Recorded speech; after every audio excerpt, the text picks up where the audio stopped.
महाराज जी, योगक्षेम मतलब जीवन यापन से जुड़े खर्च की चिंता बनी रहती है। इससे ऊपर उठने के लिए महाराज जी क्या करें?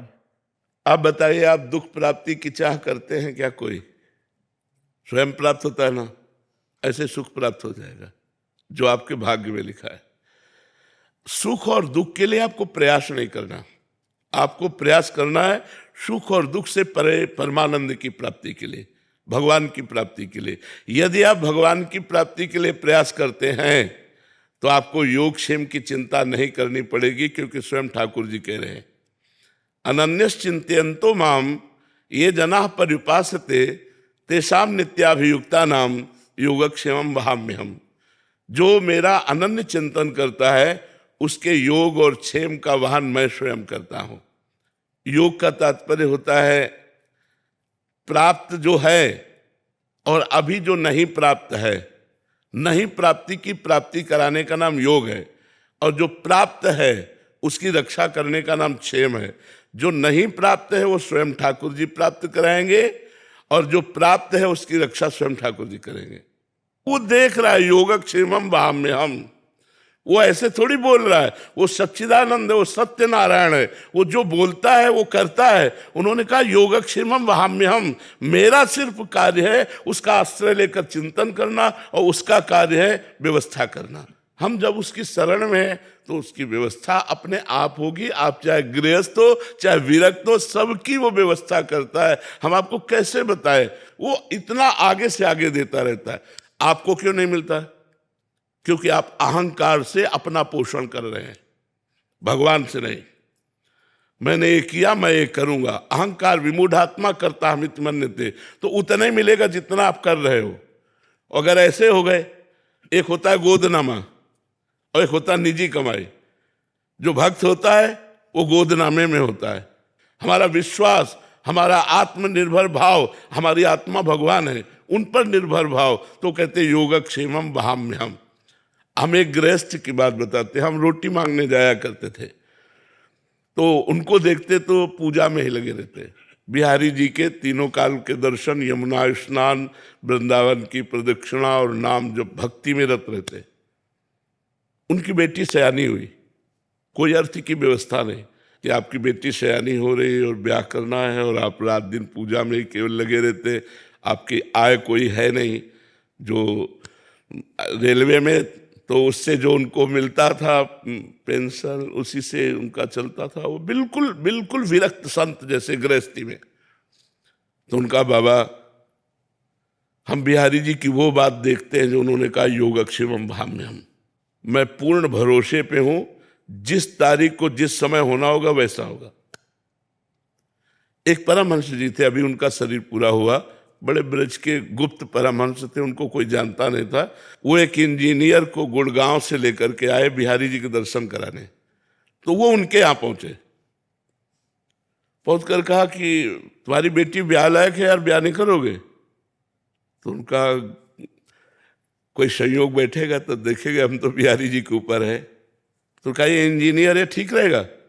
इंजीनियर से कहा लड़की ठीक रहेगी? उन्होंने कहा जी 5 मिनट हम बात करने। बोले बात कर लो, ब्याह हो गया।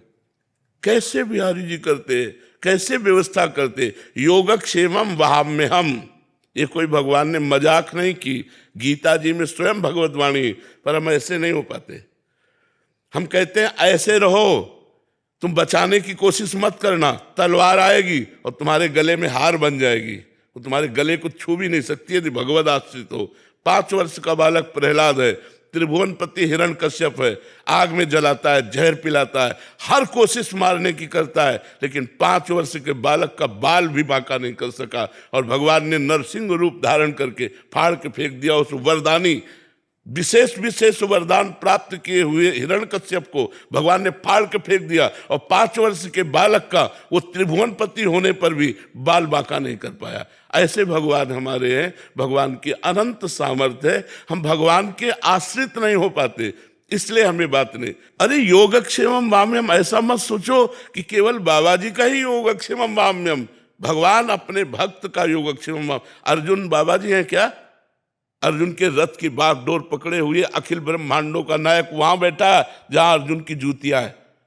रथी जब खड़ा होता है तो उसकी पादुका जहां होती वहां सारथी का निवास। कौन है? ध्येयम सदा परिभवग्नम अभीष्ट दोहम तीर्थास्पदम शिव विरंच नुतम शरण्यम भृत्यार्तिहम प्रणत पाल भवाब्धिपूतम वंदे महापुरुष ते चरणारविंदम। जो भगवान शंकर ब्रह्मादि हैं, जिनके चरण रज की वंदना करते हैं, वो भगवान श्री कृष्ण है। और बैठे कहाँ है? सारथी बने बैठे हैं।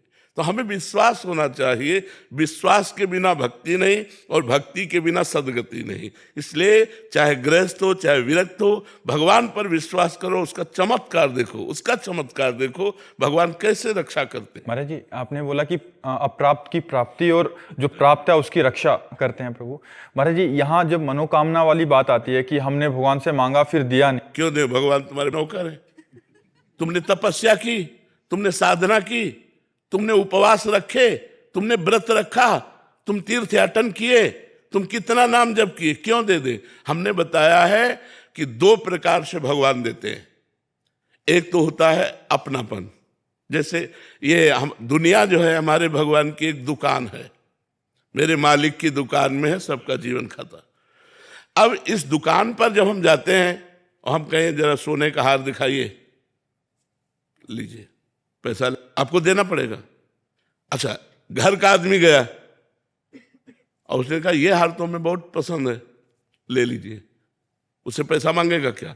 तो या तो भगवान के बनो, तो आप मेरा स्वामी है, मैं उनका दास हूं, वो मेरा पिता है, मैं उनका पुत्र हूं, जिधर चाहूं, जो चाहूं, जब चाहूं, जहां चाहूं वहां उपस्थित करवा दूं, क्योंकि वो अखिल सामर्थ्यशाली है। या तो घर के बनो, उनके दास, उनके निज जन बनो, उनके सखा बनो, उनको प्रीतम मानो, और या फिर तपस्या करो, तपस्या करो और फिर भगवान से चाहो। तो जैसे श्री ब्रह्मा जी ने कर्दम जी को आदेश किया, जाओ गृहस्थ धर्म स्वीकार करके संतति उत्पन्न करो।